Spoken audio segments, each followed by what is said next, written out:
નમસ્કાર શિક્ષક મિત્રો, નમસ્કાર. યુટ્યુબ ચેનલ પર સ્વાગત છે. આજે આપણે ધોરણ 6 ગુજરાતી વિષયનું પ્રશ્નપત્રનું સોલ્યુશન જોઈશું. વિદ્યાર્થી મિત્રો, પેપરમાં જવાબો યાદ તો છે ને? ના હોય તો ચલો ઝડપથી પેપર લઈને બેસી જાઓ. પ્રશ્ન નંબર 1 હતો, આપેલા પ્રશ્નોના 2 વાક્યમાં જવાબ લખો. તો મિનીના પપ્પાએ મિનીના ફોટા ક્યાં ક્યાં અને કેવી રીતે સંતાડી રાખ્યા હતા? તો મિનીના પપ્પાએ એની મમ્મીનો ફોટો તેમની ડાયરી પરના પ્લાસ્ટિકના કવરમાં છેલ્લા પાનાની સામેના કવર પેજની પારદર્શક પટ્ટી નીચે કાળજીપૂર્વક મૂક્યો હતો. બીજો ફોટો કબાટના એક ખાનાના ખૂણામાં એક કવરમાં મૂક્યો હતો. પ્રશ્ન 2, ચંદ્ર પરપોટાને ચૂંટણી શા માટે ભરે છે? તમે તમારા મિત્રને ક્યારેય ચૂંટણી ભરો છો? તો ચંદ્રએ એક રાત્રે જોયું કે સૂકો બાવળાના જોરે અને લીલો ભેજાના જોરે નદી પોતપોતાના ખેતર તરફ ખેંચે છે. ચંદ્રને ચિંતા થઈ અને એટલે પરપોટાને જગાડવા માટે એણે ચૂંટણી ભરી. તમે ક્યારે? તો તમારા મિત્ર તમને ચીડવે ત્યારે તમે તેને ચૂંટણી ભરો છો. જ્યારે મસ્તી કરતા હોઈએ કે ચાલુ ક્લાસે મિત્રને બોલાવવા માટે પણ આપણે ચૂંટણી ભરીએ છીએ. કોઈ ઘરમાં સૂઈ ગયું હોય એને જગાડવા માટે પણ આપણે મજાકમાં ચૂંટણી ભરીએ છીએ. મિત્રો, ત્રીજો પ્રશ્ન હતો, અર્જુને શી પ્રતિજ્ઞા કરી? તો અર્જુને પ્રતિજ્ઞા લીધી કે આવતીકાલે જયદ્રથ કોઈપણના શરણમાં જાય પણ સૂર્યાસ્ત પહેલાં પોતે વધ કરશે અને જો તેમ ન કરું તો આવતીકાલે રાત્રે જાતે ચિતા ખડકીને તેમાં બળી મરીશ. પ્રશ્ન નંબર 4, ઝવેરચંદ પોતાને પહાડનું બાળક કેમ માનતા હતા? મિત્રો, આપણા રાષ્ટ્રીય શાયર ઝવેરચંદ મેઘાણી પહાડ અને પથ્થરો વચ્ચે ઉછર્યા હતા. જમાદાર પિતાની બદલીઓ ડુંગરાળ પ્રદેશમાં થતી અને એટલે એમને ખેતર, પાદર, નદી, પર્વત સાથે દોસ્તી થતી રહી. પહાડ ભેદતી નદીઓ, એના ઊંડા ધરાને એ ડુંગરાની બખોલો તેમના બાળપણના સંગી હતા. તેથી ઝવેરચંદને પહાડનું બાળક માનતા. મિત્રો, વિભાગ બ, નીચેના પ્રશ્નોના 2 વાક્યમાં જવાબ આપો. પ્રશ્ન પહેલો હતો, વેણીના ફૂલ લાવવામાં ભાઈને શી મુશ્કેલી પડે છે? તો ભાઈના દેશમાં પાણી ખૂટ્યા છે, દુકાળ છે, બાગ બગીચામાં રોપા નથી, આવડ બાવળ આંકડાની કાંટાળી જાળીમાં આથડે છે, પીળા કેવડા ને કરેણના ફૂલ વીણીને લાવે છે, કેસુડાની નાજુક ડાળી પર ચડીને ફૂલ તોડે છે. આમ વેણીના ફૂલ લાવવા ઘણી મુશ્કેલીઓ એને પડે છે. મિત્રો, બીજો પ્રશ્ન હતો, તડકો તમારા ઉપર આવે એવું તમને ક્યારે લાગે છે? ક્યારે ગમે છે? તો શિયાળાની સવારે તડકો કેવો હૂંફાળો હોય છે અને ત્યારે આપણને તડકો ગમે છે. પછી ચોમાસાની ઋતુમાં ઘણાય દિવસો સુધી સૂરજ ન દેખાય, વાદળ છવાયેલું રહે, ત્યારે અચાનક જ જો આપણા ઉપર તડકો આવે તો આપણને ગમે છે. ત્યાર પછી ત્રીજો પ્રશ્ન, ઝરણાને ઘૂઘરા જેવા કેમ કહ્યા છે? તો ઘૂઘરા પગે બાંધીને ચાલીએ તો ગમ ગમ ગમ ગમ ખણકે છે. તેમ ઝરણા વહેતા હોય ત્યારે ખડખડ ખડખડ મધુર અવાજ કરે છે, જાણે પગે ઘૂઘરા બાંધ્યા છે.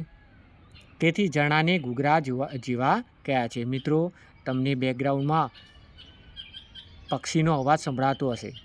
કેવો મધુર અવાજ છે, નહીં? મિત્રો, વિડીયો ગમે તો લાઈક કરશો, શેર કરશો, સબસ્ક્રાઈબ કરવાનું ભૂલશો નહીં. તમારા વિદ્યાર્થી સુધી શિક્ષક મિત્રો આ વિડીયો જરૂર પહોંચાડશો. ત્યાર પછી પ્રશ્ન નંબર 2, ફકરાના આધારે જવાબ લખવાના હતા. તેમાં પહેલો પ્રશ્ન હતો, ગુરુ દ્રોણે રાજકુમારોની મદદ કેવી રીતે કરી? તો ગુરુ દ્રોણે રાજકુમારોને કૂવામાં પડેલો દડો અસ્ત્રવિદ્યાથી બહાર કાઢી આપ્યો. પ્રશ્ન 2, સમિધ એટલે શું? તો મિત્રો, સમિધ એટલે હવન સામગ્રી. બીજો અર્થ થાય, સમિધ એટલે હવન વખતે વડ, પીપળો, આંબો અને ખેર જેવા ઝાડની ડાળી હોમવામાં આવે છે, તેને સમિધ કહેવામાં આવે છે. ત્યાર પછી ત્રીજો પ્રશ્ન, ગુરુકુળના વિદ્યાર્થીઓને ભણવા ઉપરાંત કયા કામ કરવા પડતા? તો ગુરુકુળના વિદ્યાર્થીઓને ભણવા ઉપરાંત ગાયો ચરાવવી, વૃક્ષોને પાણી પીવડાવવું, હવન માટે સમિધ માગવી વગેરે જેવા કામ કરવા પડતા. ચોથો પ્રશ્ન, પ્રસ્તુત ફકરામાં રાજા માટે કયો શબ્દ? તો રાજા માટે મહારાજ શબ્દ વાપરવામાં આવ્યો છે. ત્યાર પછી મિત્રો શીર્ષક લખવાનું હતું. શીર્ષકમાં મિત્રો એવું હોય, શીર્ષક ટૂંકું અને ફકરાને પ્રતિનિધિત્વ કરતું હોવું જોઈએ. તો અહીં પ્રાચીન શિક્ષણ વ્યવસ્થા, ગુરુકુળ શિક્ષણ પદ્ધતિ, ગુરુકુળ જીવન વગેરે જેવા શીર્ષકો આપણે મૂકી શકીએ. પ્રશ્ન નંબર 3, જેમાં આપણે વિચાર વિસ્તાર કરવાનો હતો. પહેલી પંક્તિ હતી, જનનીની જોડ સખી નહીં જડે રે રોલ. અહીં સ્વતંત્ર વિચાર આપણે માતાના મહત્ત્વ વિશે રજૂ કરી શકીએ. મિત્રો મેં અત્રે કેટલાક વાક્યો લખ્યા છે, કદાચ તમને ગમશે વાંચવા. પ્રસ્તુત પંક્તિમાં કવિએ માતાનો દરેક વ્યક્તિના જીવનમાં શું દરજ્જો છે તેનો ખ્યાલ આપ્યો છે. જીવનમાં વ્યક્તિ અનેક સંબંધોથી જોડાય છે, પરંતુ બધા જ પાત્રોમાં અનોખું પાત્ર તે મા છે. માતાએ પોતાના બાળક માટે જે વેઠ્યું છે, જે પીડાઓ ભોગવી છે, જે ત્યાગ કર્યા છે, તે અન્ય કોઈ પણ સ્વજન કરી શકતો નથી. કહેવાય છે ને કે એક મા બાપ બની શકે, પરંતુ આખો સમાજ મળીને માનો પ્રેમ ન આપી શકે. જગતમાં માતાની જોડ મળવી મુશ્કેલ છે. માતા જેટલો પ્રેમ આપનાર અન્ય કોઈની કલ્પના સુદ્ધા પણ કરી શકાતી નથી. મિત્રો ત્યાર પછી બીજો વિચાર હતો, તારી હાક સુણીને કોઈ ના આવે તો એકલો જાને રે. સરસ મજાનું મરાઠી ભાષામાં બંગાળી ભાષામાં લખાયેલું રવિન્દ્રનાથ ટાગોરના કાવ્યનું ભાવાનુવાદ આપણા પુસ્તકમાં આપેલું છે. તો એ પંક્તિને આપણે આમ સમજાવી શકીએ કે પ્રસ્તુત કાવ્ય પંક્તિ ઉર્જા સ્ત્રોત સમાન છે. વ્યક્તિમાં શક્તિ અને આત્મવિશ્વાસ જગાડનાર પંક્તિમાં કહેવા માગે છે કે યુદ્ધના સમયે, મુશ્કેલીના સમયે તું કોઈને હાકલ કરે અને તારી હાક સાંભળીને કોઈ ન આવે તો એકલો મુશ્કેલી સામે એકલો લડી લેજે. જો કોઈ અન્યાય સામે અવાજ ઉઠાવતા સૌનામાં સિવાય જાય તો તારા મનનું કહ્યું કરી અને એકલો અવાજ ઉઠાવજે. યુદ્ધના સમયે ભલે બધા ખૂણામાં સંતાઈ જાય, પરંતુ કાંટા ભર્યા માર્ગે ભલે લોહી નીકળે તું એકલો આગળ વધજે. જ્યારે ઘનઘોર અંધકાર છવાઈ જાય ત્યારે આભની વીજળીથી જાતે સળગી અને સૌને અજવાળું આપજે. આ બધું જ કરવા, હિંમત ભેગી કરવા કવિ કહે છે. ટૂંકમાં કોઈ દીવો ધરે કે ન ધરે, માર્ગ બતાવે કે ન બતાવે, જ્યાં સુધી મંજિલ ન મળે તું એકલો હિંમત હાર્યા વિના આગળ વધવાનું કવિ અહીં કહે છે. ત્યાર પછી મિત્રો બહુ જાણીતી પંક્તિ, મિત્ર એવો શોધવો કે જે ઢાલ સરીખો હોય, સુખમાં પાછળ પડી રહે ને દુઃખમાં આગળ હોય. તે પંક્તિ તો તમે સૌ સમજાવી શકો, એમાં મારે કશું લખવાનું કહેવાનું હોય નહીં, પરંતુ જે મેં લખ્યું છે હું આપના સુધી પહોંચાડવા પ્રયત્ન કરીશ. આ પંક્તિમાં મિત્ર કેવો હોવો જોઈએ તેની વાત કરી છે. અનેક મિત્રો હોય, પરંતુ જે મિત્ર દુઃખના સમયે, સંકટના સમયે આપણી આગળ મદદ કરવા આવીને ઊભો રહે તે મિત્ર આપણો સાચો મિત્ર કહેવાય. શેરી મિત્રો 100 મળે ને તાળી મિત્ર અનેક, જેમાં સુખ દુઃખ પામીએ એ લાખોમાં એક. જીવનના સુખ દુઃખમાં જે આપણી સાથે ને સાથે રહે તે જ આપણો સાચો મિત્ર, નહીંતર સુખના દિવસમાં અનેક મિત્રો આપણી સાથે હોય જ છે. આ પંક્તિમાં સાચા મિત્રની વ્યાખ્યા સમજાવી દેવામાં આવી છે. મિત્રો તમે વધુ પણ લખી શકો, સમય મર્યાદામાં રજૂ કરવાનું હોવાથી થોડું ઓછું લખ્યું છે. પ્રશ્ન નંબર 4 આપેલ સૂચના મુજબ પ્રશ્નના જવાબ લખો. એમાં પહેલો શબ્દનો અર્થ શોધીને લખવાનું હતું, જેમાં પહેલો હતો પરવા, જેના વિકલ્પો હતો દરકાર, આપત્તિ અને પંચાત, જેમાં દરકાર શબ્દ સાચો છે. વેરનો અર્થ થાય દુશ્મનાવટ. ત્યાર પછી શબ્દ સમૂહ માટે એક શબ્દ આપો, જેનો ઈલાજ ન હોય તેવું તો અસાધ્ય. અને માછલી ઉપરનું ચૂનાનું કડક પડ, જેમાં માછલી રહે તો છીપલું. ત્યાર પછી માન્ય ભાષાના શબ્દો લખવાના હતા. શેતર તો ખેતર, નેહાર તો નિશાળ. વિભાગ બ, જુદો પડતો શબ્દ, જેમાં કાળ શબ્દ આપેલો હતો અને વિકલ્પો આપેલા હતા સમય, વખત, લાગ, ટાણું. તો મિત્રો અહીં સમય, વખત અને ટાણું એ સમાનાર્થી શબ્દો છે, જે કાળના સમાનાર્થી શબ્દો છે. જ્યારે લાગ એટલે તક, મોકો એ અલગ પડતો શબ્દ છે, એટલો કાળ તો અલગ પડતો શબ્દ લાગ. તેવી જ રીતે પ્રતિજ્ઞા એના સમાનાર્થી શબ્દો કસમ, સોગંદ, ટેક છે. જ્યારે આજ્ઞા એટલે કે આદેશ એવો અર્થ થાય છે, તેથી પ્રતિજ્ઞાનોથી અલગ પડતો શબ્દ આજ્ઞા છે. ઉદાહરણ મુજબ શબ્દ બનાવો. જેમ કે ઉદાહરણ આપ્યું હતું સાહિત્ય, તો સાહિત્યકાર અને સાહિત્ય રચનાર. તો ચિત્ર તો ચિત્રકાર, ચિત્ર દોરનાર અથવા ચિત્ર રચનાર. ત્યાર પછી બીજો એક શબ્દ હતો શિલ્પ, તો શિલ્પકાર અને શિલ્પ રચનાર અથવા શિલ્પ કંડારનાર. મિત્રો ત્યાર પછી પ્રશ્ન નંબર 5 જેમાં વાક્યના કાળ ઓળખાવાના હતા, જેમાં પહેલું વાક્ય ભૂતકાળનું હતું, બીજું ભવિષ્યકાળનું, ત્રીજું વર્તમાનકાળ, ચોથું વર્તમાનકાળ અને પાંચમું ફરીથી ભવિષ્યકાળનું વાક્ય હતું. મિત્રો આ બહુ સરળ વાત છે એટલે આપણે વિસ્તૃત ચર્ચા કરતા નથી. ત્યાર પછી વિભાગ બ, કૌંસમાં આપેલા શબ્દો વડે ખાલી જગ્યા પૂરો. જેમાં પહેલી ખાલી કૌંસમાં શબ્દો હતા પછી, તો પણ, જેથી, છતાં, ત્યારબાદ. મિત્રો પહેલું વાક્ય હતું દડો ખૂબ જ ઊંચો હતો અને છતાં વ્રજે કેચ પકડી લીધો. મિત્રો અહીં છતાં પણ લખી શકીએ અને તો પણ લખી શકીએ, તેથી મેં બંને વિકલ્પો મૂક્યા છે. બંને વિકલ્પો આપણે સાચા પડે. બીજો, યશની બેટિંગ પાછળના ક્રમે રાખી હતી જેથી એ બચેલી ઓવરમાં ઝડપથી રન બનાવે. ત્રીજું, મનન આઉટ થઈ ગયો ત્યારબાદ ધ્રુવીલે આવીને રનની રમઝટ બોલાવી. ચોથું વાક્ય, મેચ પૂરી થયા પછી ખેલાડીઓએ હાથ મિલાવ્યા. પાંચમું વાક્ય, સામેની ટીમે ખૂબ રન બનાવ્યા છતાં અથવા તો પણ અમે ડગ્યા કે હાર્યા નહીં. મિત્રો ત્યાર પછી વિભાગ ક, વાક્યોમાંથી ભૂલ શોધો અને સુધારીને લખવું. મિત્રો આમાં વિરામચિહ્નોની ભૂલો હતી, ક્યાંક વચનની ભૂલ હતી, ક્યાંક લિંગની ભૂલ હતી, વગેરે જેવી ભૂલો આપણે સુધારવાની રહી. પહેલું વાક્ય, અહીં ગંદકી કરવી પછી અલ્પવિરામ આપેલું હતું, નહીં કરનારને સજા થશે. તો અહીં અલ્પવિરામની જગ્યા બદલી અને કરવી પછી નહીં પરંતુ નહીં પછી અલ્પવિરામ મૂકવાનું હતું. મેં લાલ પેનથી અંડરલાઇન કરી અને બતાવવાનો પ્રયત્ન કર્યો છે. ત્યાર પછી બીજું વાક્ય હતું તમે એ નિબંધ વાંચ્યો નથી, જેમાં આપણું વાંચ્યો શબ્દ કરવાનું હતું, વાંચી નથી એવું ન હતું. મિત્રો ત્યાર પછી પ્રશ્ન નંબર 3, શું તમારી બહાદુરી? ત્યાર પછી આપણે ઉદ્ગાર ચિહ્ન મૂકવાનું હતું અને અહીં ઉંદર શબ્દ ન હતો, આપણા પેપરમાં ઉદર શબ્દ હતો. ઉદર શબ્દનો અર્થ થાય પેટ, આપણે અનુસ્વાર મૂકવાનું જ રહ્યું. બરાબર છે.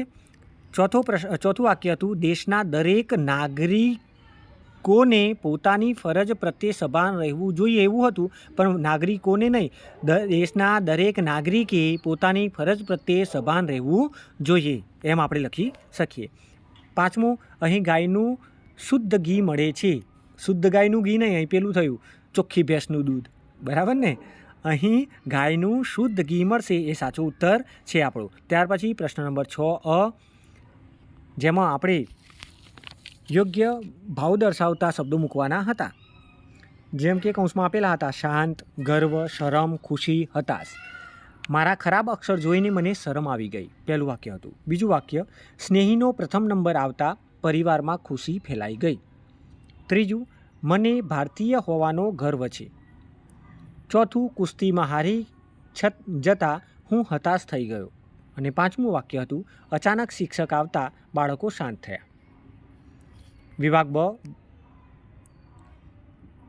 જેમાં ભાવ દર્શાવતા શબ્દોનો ઉપયોગ કરીને વાક્યો બનાવવાના હતા. મિત્રો આ પણ એક સ્વતંત્ર લેખનનો પ્રશ્ન હતો, જેથી તમે બીજા વાક્યો લખ્યા હોય તે પણ સાચું હશે.